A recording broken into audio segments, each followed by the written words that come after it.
Сәлеметсіздер ме балалар, біз бүгін 4-ші сабақты өтеміз. Сабағымыздың тақырыбы саяжайда.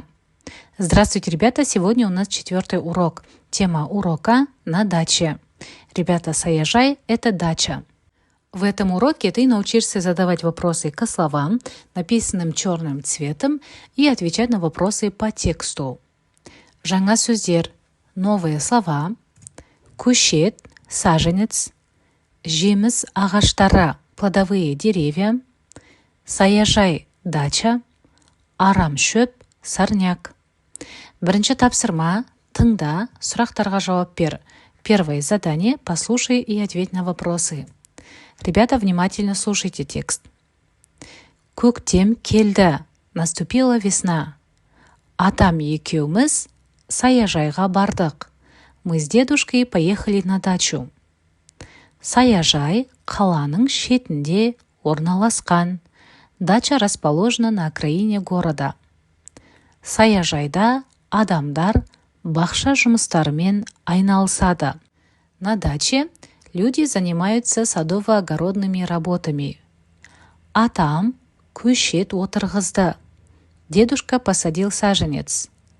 Мен көшетті суғардым. Я полил этот саженец.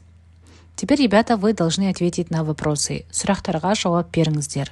Саяжай қайда орналасқан? Где расположена дача? Саяжайда адамдар немен айналысады? Чем занимаются люди на даче? Атасы не отырғызды? Что посадил дедушка?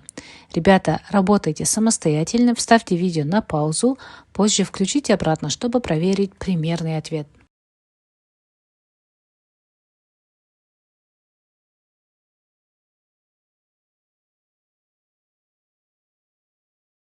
Келесі, екінші тапсырма, оқы, қарамен жазылған сөздерге сұрақ қой дейді. Второе задание – прочитай текст и задавай вопросы к словам, написанным черным цветом. Саяжайдағы үйіміз кішкентай. Наш дом на даче небольшой. Жеміс ағаштары көп. Здесь много плодовых деревьев. Көктемде көшет отырғызамыз. Весной мы сажаем саженцы. Анам бақшаның арам шөбін жұлады. Мама пропалывает или выдергивает сорняки в саду. Содан кейін табиғатта демаламыз. После этого мы отдыхаем на природе. Жазда саяжайдың ауасы таза. Летом воздух на даче очень чистый. Енді қарамен жазылған сөздерге сұрақ қоямыз. Теперь давайте задаем вопросы к словам, которые написаны черным, то есть жирным шрифтом. Көшет – это саженец. Мы задаем вопрос «что?», «не». Келесі «жұлады», пропалывает или выдергивает. Вопрос будет «не істейді», «что делает?». Табиғатта, на природе. Вопрос будет «қайда?», «где?». Келесі үшінші тапсырма, оқы, сұрақтарға жауап бер. Сурет бойынша өз ойыңды айт дейді. Третье задание – прочитай, ответь на вопросы и расскажи по картинке. Арман демалыс күні саяжайға жаяу барды. Выходной день Арман пешком пошел на дачу. Онда достарымен кездесті. Там он встретился с друзьями. Олар өзенге шомылды. Они купались в реке.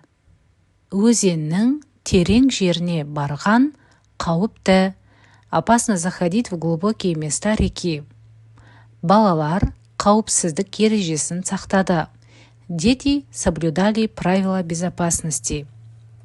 Өзен жағасына қоқыс тастауға, оны ластауға болмайды. Нельзя бросать мусор на берегу реки и загрязнять ее. Енді балалар сұрақтарға жауап береміз. Теперь давайте ответим на вопросы. Арман демалыс күні қайда барды дейді, я? Куда пошел Арман в выходной день? Арман демалыс күні саяжайға барды, на дачу. Арман достарымен не істеді? Что сделал Арман с друзьями? Арман достарымен өзенге шомылды. Они купались в реке. Балалар қауіпсіздік ережесін сақтады ма? Соблюдали ли дети правила безопасности? Иә, балалар қауіпсіздік ережесін сақтады, да, соблюдали. Енді балалар сурет бойынша өз ойымызды қосамыз, яғни тағы да бір мәтін құрастырамыз. То есть мы должны еще рассказать по картинке, то есть составить еще небольшой текст. Мысалы, балалар жазғы демалыста өзенге барды. Дети летом ходили к реке. Суға шомылып, күнге қыздырынды. Они купались и загорали.